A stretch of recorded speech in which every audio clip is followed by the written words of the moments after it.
2 maj. Perëndia e demonstron dashurinë e tij. Por Perëndia e demonstron dashurinë e tij ndaj nesh në atë që, kur ende ishim mëkatar, Krishti vdiq për ne. Romakëve 5:8. Vëre se fjala demonstron është në kohën e tashme dhe fjala vdiq në kohën e shkuar. Perëndia e demonstron dashurinë e tij ndaj nesh në atë që, kur ende ishim mëkatar, Krishti vdiq për ne.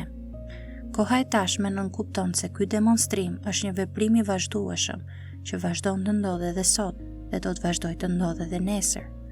Fjala vdiq në kohën e shkuar nënkupton se vdekja e Krishtit ndodhi një herë përgjithmonë dhe nuk do të përsëritet, sepse edhe Krishti ka vuajtur një herë për mëkatet, i drejti për të padrejtët, për të na çuar te Perëndia. E parë Pjetrit 3:18. Pse Pali përdori kohën e tashme? Perëndia e demonstron. Unë do të prisja që Pali të thoshte, Perëndia e demonstroi, koha e shkuar, dashurinë e tij ndaj nesh, në atë që, kur ende ishim mëkatar, Krishti vdiq për ne. A nuk ishte vdekja e Krishtit demonstrimi i dashurisë së Perëndisë në çastin kur ndodhi?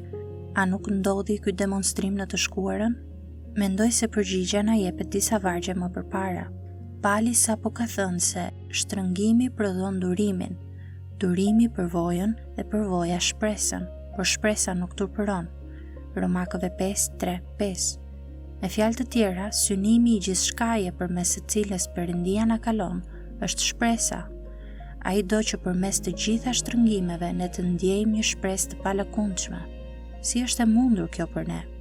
Pali përgjigjet në rreshtin vijues, sepse dashuria e Perëndisë është derdhur në zemrat tona me anë të frymës së shenjtë që na është dhënë. Romakëve 5:5. Dashuria e Perëndisë është derdhur në zemrat tona.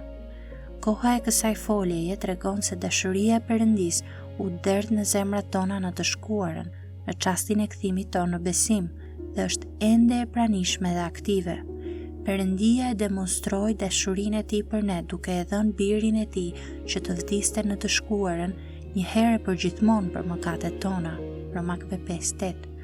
Megjithatë, ai e di gjithashtu se kjo dashuri në të shkuarën duhet të përjetohet si një realitet i tashëm, sot dhe nesër, nëse do të kemi durim, karakter dhe shpresë.